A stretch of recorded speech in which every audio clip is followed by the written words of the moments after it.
ও নবী, আপনি গোটা বিশ্বের জন্য রহমত, শুধু মানব গোষ্ঠীর জন্য না, শুধু দানব গোষ্ঠীর জন্য না, জিনদের জন্য না, প্রাণীকুলদের জন্য না, শুধু ফেরেশতাদের জন্য না, গোটা বিশ্বের জন্য বিশ্বনবীকে রহমত বানিয়ে পাঠিয়েছে কে? সবার জন্য রহমত। খোশ মেজাজের মানুষ ছিলেন, নরম দিলের মানুষ ছিলেন। ফাবিমা রাহমাতিম মিনাল্লাহি লিনতা লাহুম ওয়ালাউ কুনতা ফাযযান গালিযাল কলবি লান ফাদ্দু মিন হাওলিক। আল্লাহ বললেন, ও নবী, আপনার হৃদয়টা বড় নরম, সফট হার্টেড মানুষ আপনি, কোমল হৃদয়ের মানুষ আপনি, খোশ মেজাজের মানুষ। বিশ্বনবী এত খোশ মেজাজের মানুষ ছিলেন, বিশ্বনবী যেখানেই যেতেন ওখানে মানুষের ভিড় হয়ে যেত। যেখানেই যেতেন পিছু পিছু লোকজন ছুটতো, কারণ খোশ মেজাজের তো, সফট হার্টের, হৃদয়টা কোমল, ওনার সাথে কথাই বলতে মনে চায়, টাইম পাস করতে মনে চায়। আল্লাহু আকবার। বাচ্চাদের জন্য রহমত। ছোট বাচ্চারা বিশ্বনবীর সামনে যদি কখনো চলে আসতো, বিশ্বনবী ওনার কোমল হাতটা বাচ্চাদের মাথার মধ্যে হাত বুলিয়ে দিতে। এমন কোন বাচ্চা বিশ্বনবীর সামনে দিয়ে ক্রস করতে পারতো না যে বাচ্চার মাথায় বিশ্বনবী হাত বুলাতেন না। নাতিদেরকে অনেক আদর করতেন। হাসান আর হুসাইন রাইহানাতাইন, বিশ্বনবীর সুগন্ধি। হাসান বিশ্বনবীর কোলে উঠলে সাইয়েদনা হুসাইন কোলে ওঠার জন্য কান্না করতেন, আবার হুসাইন কোলে উঠলে হাসান কান্না করতেন। আবার সাইয়েদনা হাসান বিশ্বনবীকে ঘোড়া বানিয়ে বিশ্বনবীর পিঠের উপরে বসে বিশ্বনবীর চুল ধরে টেনে টেনে খেলা করতে। বিশ্বনবী ঘোড়া, আর ঘোড়ার বাদশা হচ্ছে হাসান। সুবহানাল্লাহ পড়বেন না? কি খুনসুটি, কি সম্পর্ক! স্ত্রীদের সাথে ভালো আচরণ, কম্প্যানিয়ন্স যারা আছে সাথীদের সাথে ভালো আচরণ, সবার সাথে ভালো আচরণ, সবার জন্য রহমত। এজন্য আল্লাহ বললেন, ওয়ামা আরসালনাকা ইল্লা রাহমাতাল লিল আলামিন। I have sent you as a mercy for the entire universe. ও নবী, আপনি সবার জন্য রহমত, আপনি সবার জন্য কল্যাণ। আপনার মধ্যে রহমতের বাড়িধারা এত বেশি, আপনি হ্যাঁ বললে শরীয়তের হুকুম হালাল হয়ে যায়, আপনি না বললে শরীয়তের হুকুম হারাম হয়ে যায়। আবার আপনি আঙ্গুল তুললে চাঁদ দুই ভাগ হয়ে যায়, জমিন থেকে পা তুললে আপনি আকাশে মেরাজে চলে যান। কি স্ট্যাটাস! কুড ইউ ইমাজিন কি স্ট্যাটাস আল্লাহ ওনাকে দিয়েছে। উনি হ্যাঁ বললে এটা হালাল, কারণ কোনটা হালাল কোনটা হারাম এটা ওনার কাছ থেকে জেনেছে। উনি যদি বলে ইয়েস, করতে পারবেন আপনারা, হালাল, কোটি কোটি মানুষের জন্য পারমিসিবল, লিগ্যাল।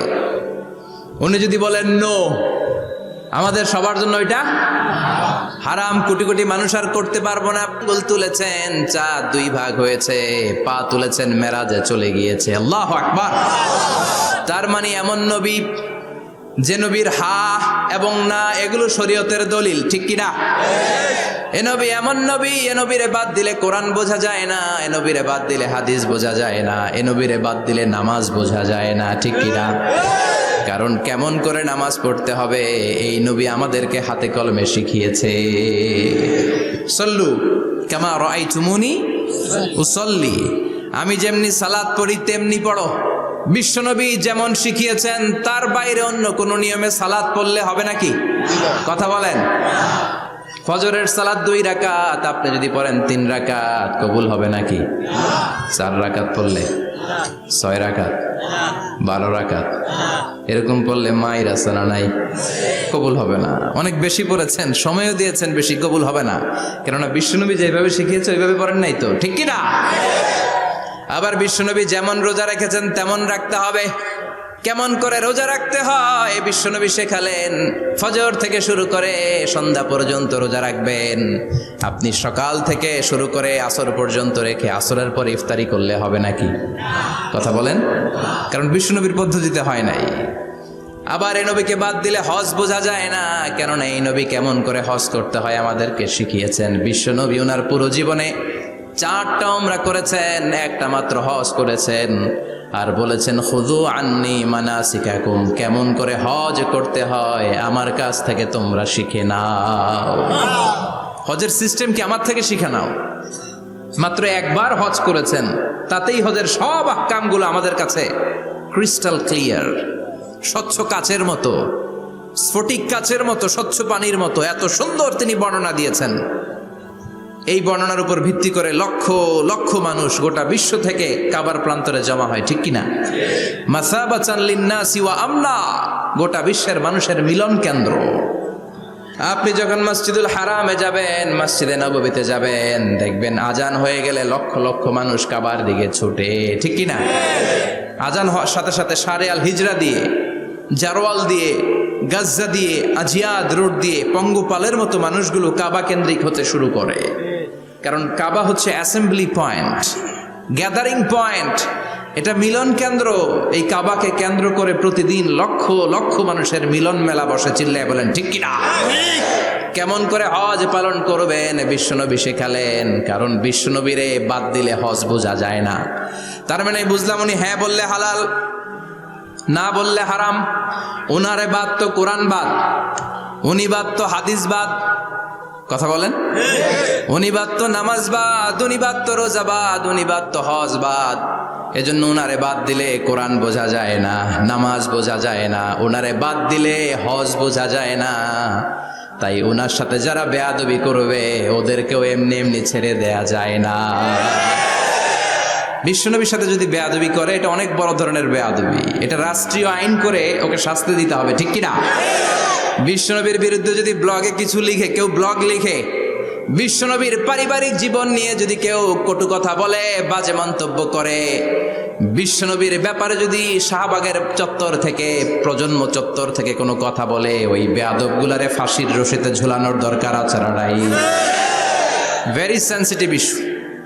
বিশ্বনবীর সম্মান গোটা উম্মার সম্মান। কারণ বিশ্বনবী বাদ তো পুরো ইসলাম বাদ। এজন্য আমার নবীর বিরুদ্ধে কথা বললে ওর সাথে আমাদের কোনো কথা নাই। চিল্লায় বলেন ঠিক কিনা? এই সেন্সিটিভ ইস্যুতে আমরা সবাই এক। এখানে জামাত ইসলাম নাই, হেফাজত ইসলাম নাই, তাবলীগ নাই, আলিয়া নাই, কওমি নাই। বিশ্বনবীর সাথে বেয়াদবি করলে ওগুলোকে রাষ্ট্রীয়ভাবে ফাঁসি দেওয়ার দরকার, শাস্তি দেওয়ার দরকার আছে না নাই? সবাই একমত? এই বেয়াদবগুলোর সাথে আমাদের কোনো সম্পর্ক নাই। চিল্লায় বলেন ঠিক কিনা? এই বেয়াদবগুলো যদি নবীর ব্যাপারে আর কিছু বলে সবাই মাঠে নামতে রাজি আছেন তো? এদের বিরুদ্ধে মুষ্টিবদ্ধ হাত নিয়ে ময়দানে থাকতে রাজি আছো তো মুসলমান? কারা কারা রাজি হাত তুলে আল্লাহর দেখা।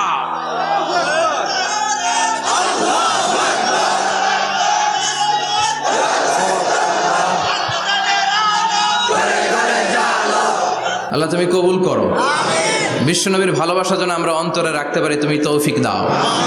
বিশ্বনবীর অনুসরণ এবং ভালোবাসা ছাড়া আল্লাহকে পাওয়া যাবে?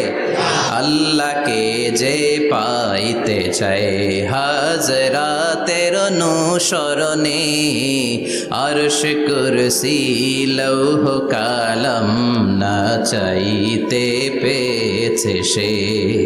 হাজরাতের অনুসরণে আরশ কুরসি লৌহ কালাম না চাইতে পেয়েছে সে। সুবহানাল্লাহ পড়েন।